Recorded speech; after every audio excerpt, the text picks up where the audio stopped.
आज के वीडियो में हम एक सेमी सर्कुलर ग्लास स्लैब और एक लेजर बीम को इस्तेमाल करेंगे ताकि हम देख सकेंगे कि किस कंडीशन में लेजर बीम बेंड नहीं होगी और किस कंडीशन में लाइट जब एक मीडियम से दूसरे मीडियम में एंटर करती है तो किन कंडीशंस में लाइट बेंड होती है। Welcome back to my YouTube channel students. Today we will be discussing a very important investigatory project और ये इन्वेस्टिगेटरी प्रोजेक्ट आप लोगों के लिए मैंडेटरी है, specially for +2 students final board practical examinations में सबमिट करने के लिए, राइट। तो इस इन्वेस्टिगेटरी प्रोजेक्ट के लिए सबसे पहले तो हमें ये सेमी सर्कुलर ग्लास स्लैब हमें चाहिए होगा। This is a semi circular glass slab, right. And then we'll be using this protractor. It is divided into 360 degrees, right? Angle of incidence, angle of refraction, इसको measure करने के लिए हमें इस protractor की जरूरत पड़ेगी। Then students, this is the laser light.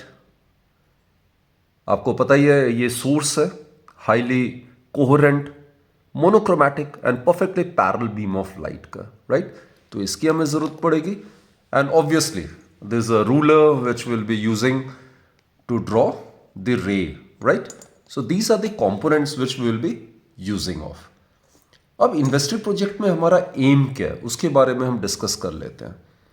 तो स्टूडेंट्स, ये जो एपरेटस है इनके जरिए, इनको यूज करके we will try to verify Snell's law of refraction.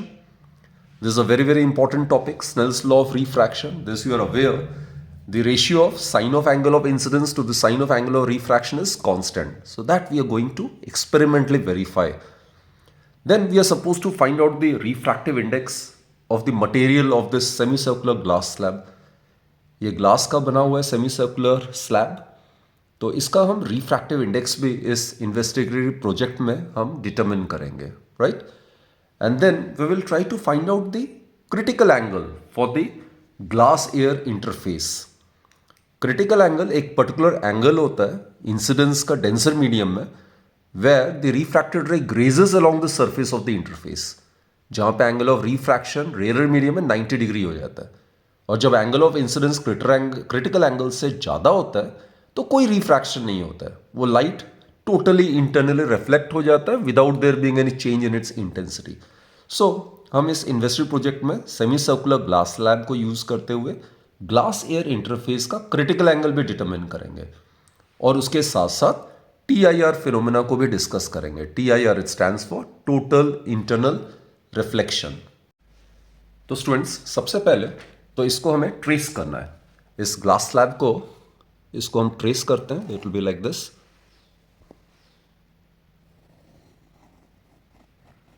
ये हमने इसको ट्रेस कर दिया, ओके। इसके बाउंड्रीज को हम अच्छी तरीके से कनेक्ट कर देते हैं।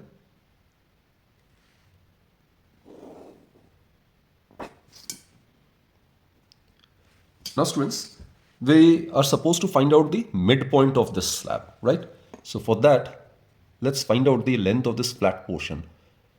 It is about 10 centimeter, right? So the midpoint would be at 5 centimeters, somewhere over here. This is the midpoint. This is suppose O. And now let's make use of this one so as to draw the normal. ये बच्चे हम इसको यहाँ पे place करके ये point O पे हमने रखा है ताकि हम इस पॉइंट O पे हम नॉर्मल ड्रॉ कर सकें, लाइक दिस। ये रेफरेंस पॉइंट है, इसको अगर हम कनेक्ट करेंगे that will behave as the normal. This is the normal, right.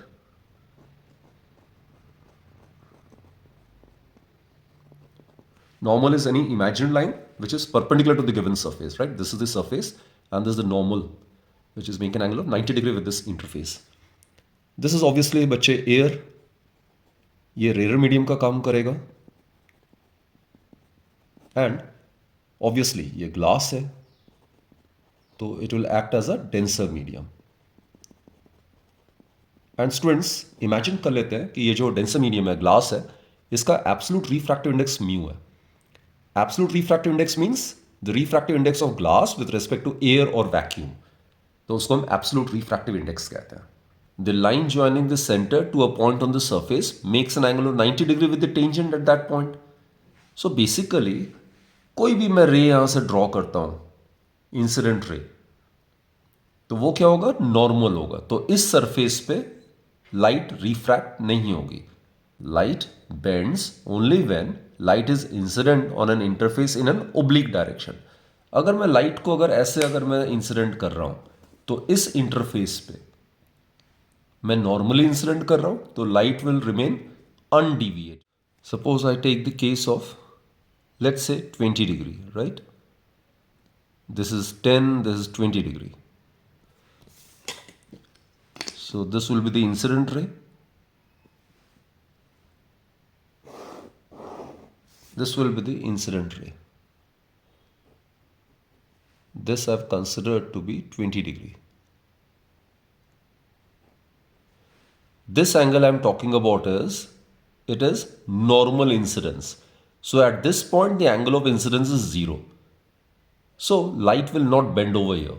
Light bends only when it is incident on an interface in an oblique direction. तो बच्चे लाइट को जब हम नॉर्मली इंसिडेंट करते हैं तो वो बेंड नहीं करेगा, राइट? तो इस वाले इंटरफेस पे, एयर ग्लास इंटरफेस पे, जब एयर से ग्लास में आ रहा है, एंटर कर रहा है, तो लाइट की पाथ अनडिविएटेड रहेगी, क्योंकि ये नॉर्मल इंसिडेंस का केस होगा। द रीजन बीइंग, कोई भी लाइन मैं अगर centre of the semi circular slab से उसके सरफेस में कनेक्ट करता हूँ, तो वो क्या होगा, रेडियस होगा। रेडियस किसी पॉइंट पे टेंजेंट के साथ 90 डिग्री का एंगल बनाता है। तो ये नॉर्मल इंसिडेंस का केस हो गया। नॉर्मल इंसिडेंस में लाइट हमेशा अनडिविएटेड रहता है, राइट? बच्चों यहाँ पे आप देख रहे हो, मैंने लेजर बीम को पॉइंट ओ पे नॉर्मली इंसिडेंट किया, तो लाइट की पाथ बिल्कुल अनडिविएटेड रहती है। So no refraction whatsoever is taking place. अब जैसे जैसे angle of incidence point O पे मैं धीरे धीरे चेंज करता हूँ, ग्रेजुअली मैं इंक्रीज करता हूँ, तो एंगल ऑफ रिफ्रैक्शन भी रेयर मीडियम में बढ़ती जाएगी। यानी कि अब लाइट बेंड हो रही है। Denser to rare medium, light will tend to bend away from the normal. तो ये क्लियरली दिखा रहा है। अब देखो, ग्रेजुअली मैं एंगल ऑफ इंसिडेंस को बढ़ाता जा रहा हूं, तो एंगल ऑफ रिफ्रैक्शन भी ग्रेजुअली बढ़ता जा रहा है।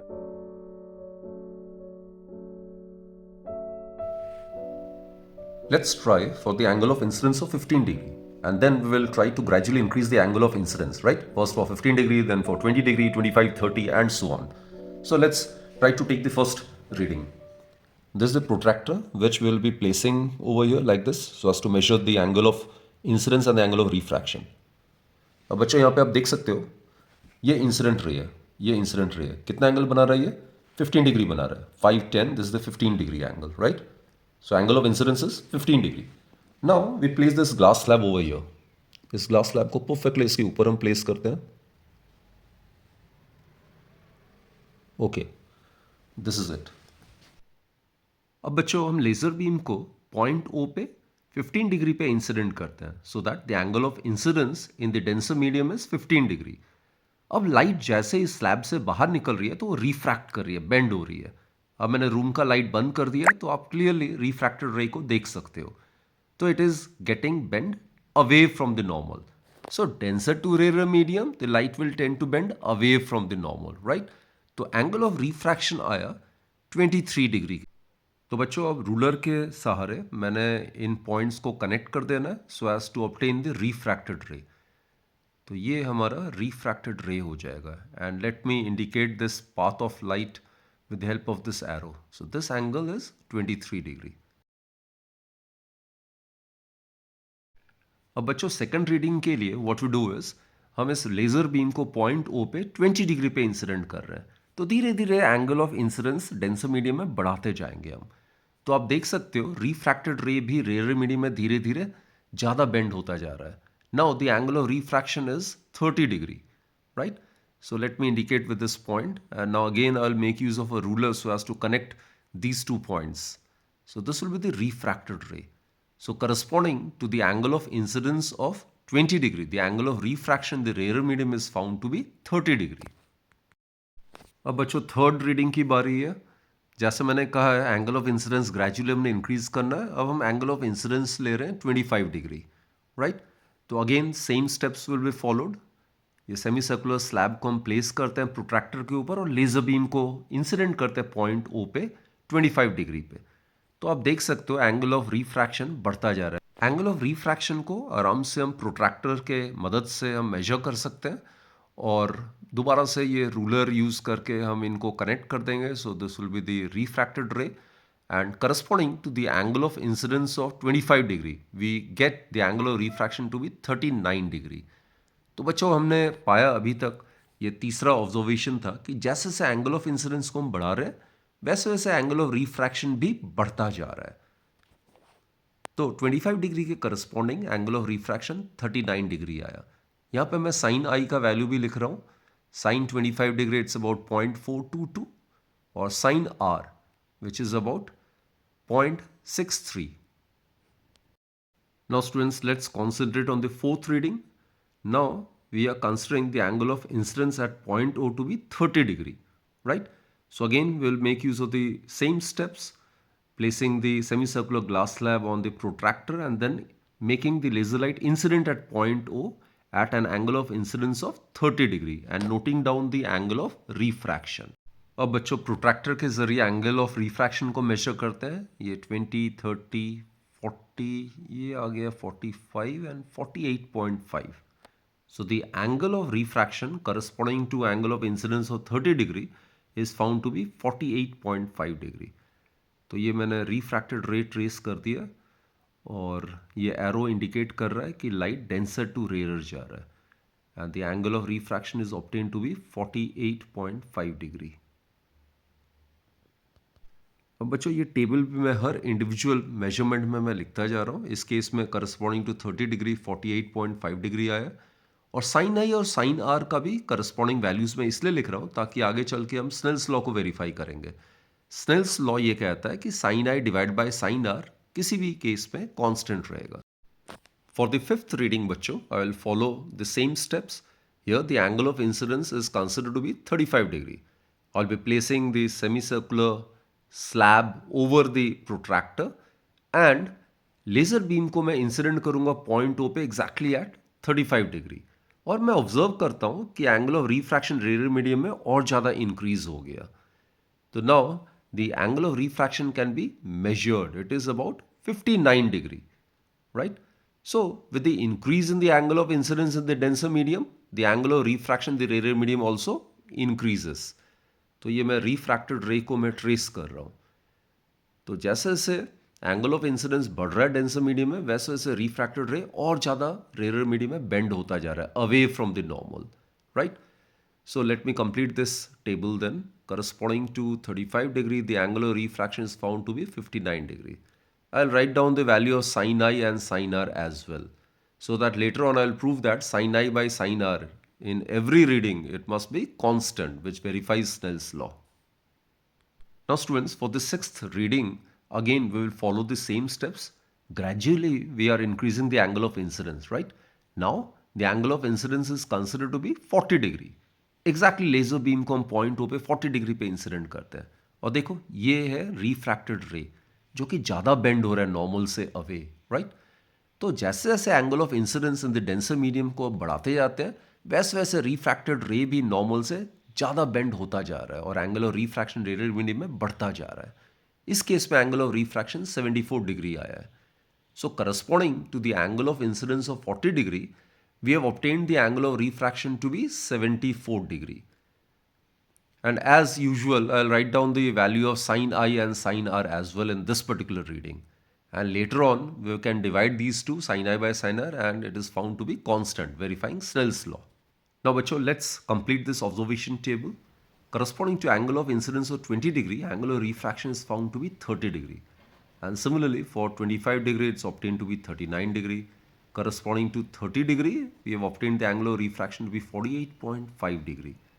So for 35 degree, it's 59 degree, and corresponding to 40 degree, we have obtained the value of R to be 74 degree. So students, now we will divide sin I by sin R, and that will give us the refractive index of air with respect to glass, right? It is the refractive index of rarer medium with respect to denser medium.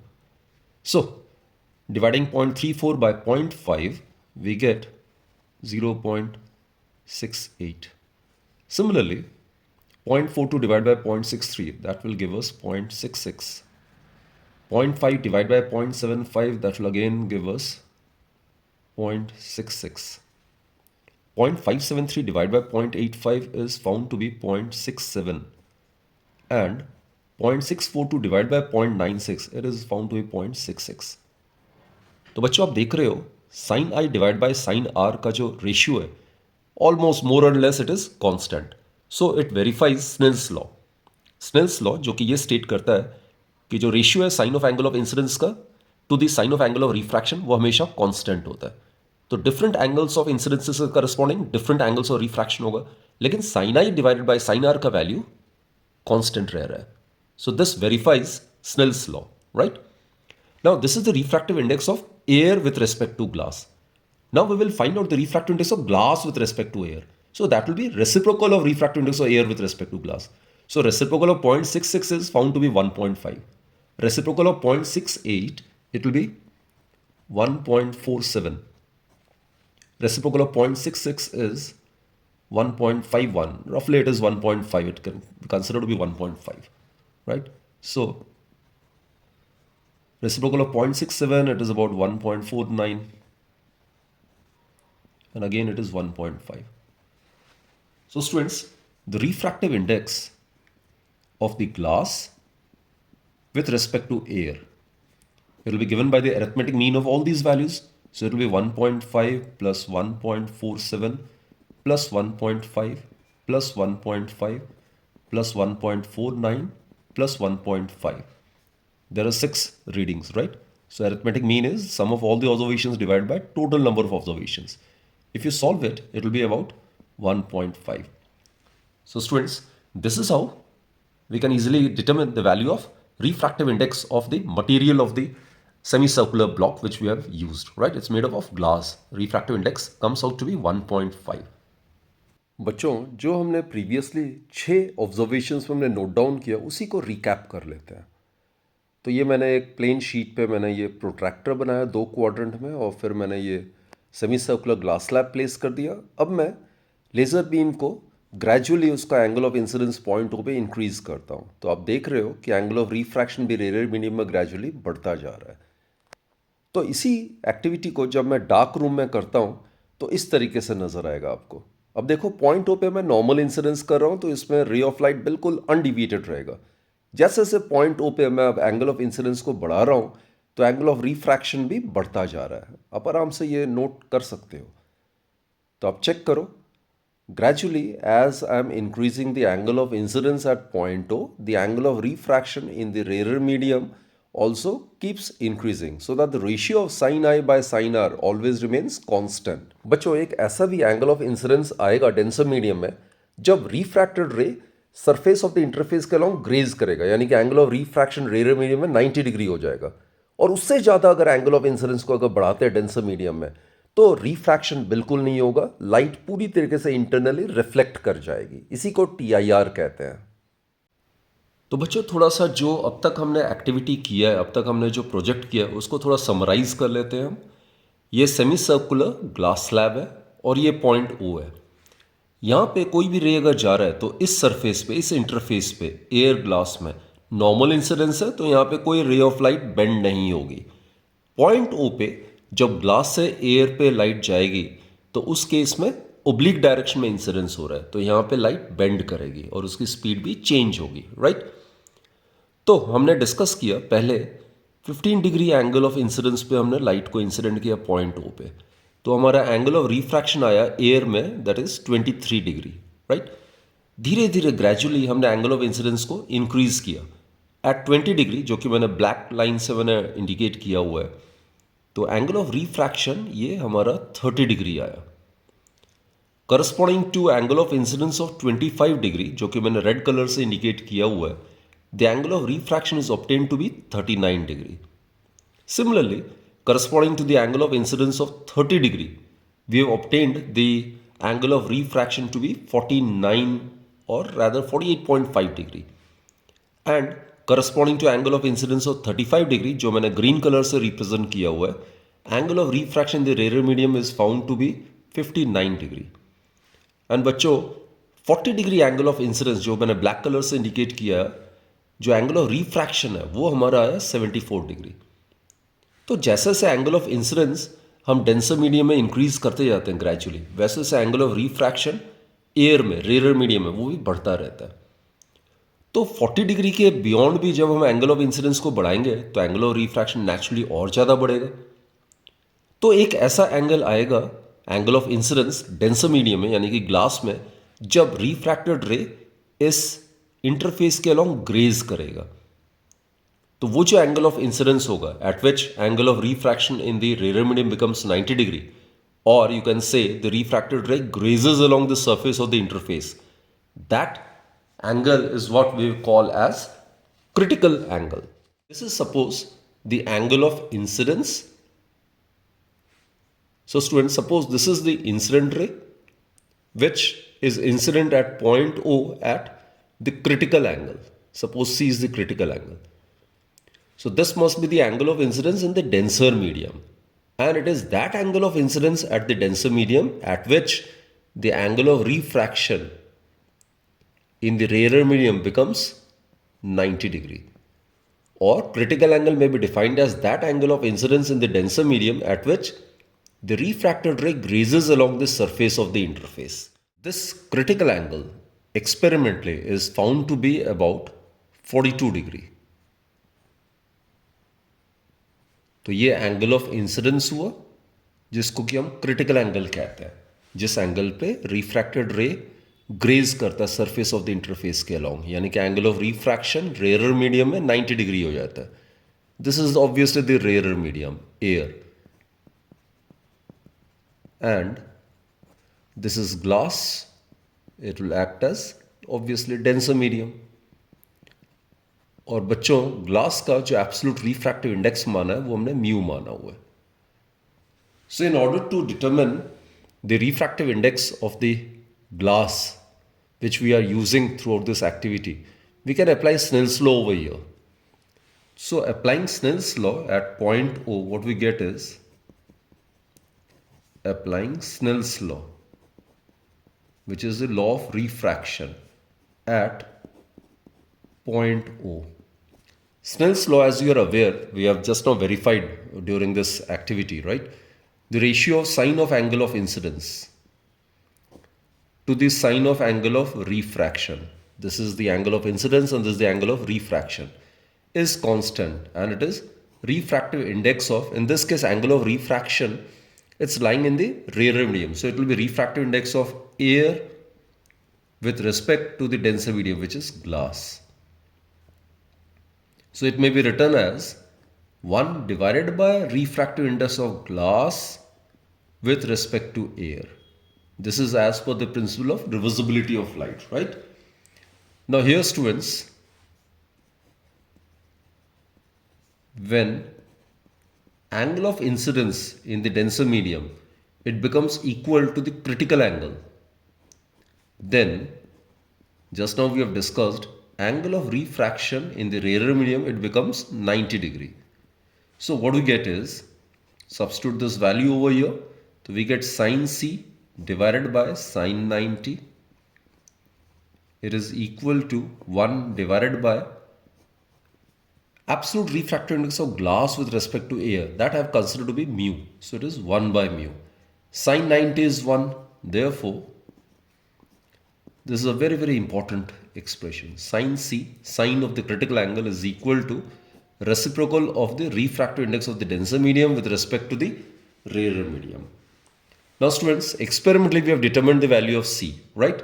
Therefore, so as to find out the value of refractive index of the material of this semicircular glass slab, we can substitute the value of C over here. Critical angle for the glass air interface is found to be 42 degree. It depends upon the nature of the pair of media under consideration. Sine 42 degree, it's about 0.669. And the reciprocal of 0.669 is about 1.494. So that gives you the value of the refractive index of the material of this glass slab. Now students, let us check what will happen if the angle of incidence in the denser medium is greater than the critical angle for the given pair of media. Now here we have determined the critical angle to be 42 degree, right? It is determined to be 42 degree. So now what we do is, suppose at point O, the ray is incident at an angle of incidence which is greater than 42 degree. It is greater than that of the critical angle. That is, in this case, I have taken this angle to be 50 degree. As we have found by using laser beam, no light will emerge through this flat surface of the semicircular glass slab. Actually, no refraction of light will take place. The light will get internally reflected without there being any change in its intensity. So, this striking phenomena is known as total internal reflection. And here, obviously, since reflection is taking place, so the laws of reflection will hold valid. So, this angle must be also equal to same as that of the angle of incidence, right? So, total internal reflection is the phenomena in which when the incident ray is incident at a point in the denser medium at an angle greater than the critical angle for the given pair of media, then no refraction of light whatsoever takes place. That is, light get totally internally reflected, obeying the laws of reflection. And the most important thing is that during this phenomena, there is no loss in the intensity of the light, right? So this property is being used in various optical instruments, right? There is absolutely no loss in the intensity of the light. So the intensity of this reflected beam and the intensity of this incident beam practically remains same. So this phenomena is known as total internal reflection. तो बच्चों, TIR phenomena, total internal reflection phenomena को exhibit होने के लिए दो mandatory conditions है. पहला, incident ray it should travel in the denser medium, right? और जो एंगल ऑफ इंसिडेंस है डेंसर मीडियम में, वो for the given pair of media का जो क्रिटिकल एंगल है उससे ग्रेटर होना चाहिए. तभी लाइट इंटरनली रिफ्लेक्ट होगी और कोई रिफ्रैक्शन नहीं होगा.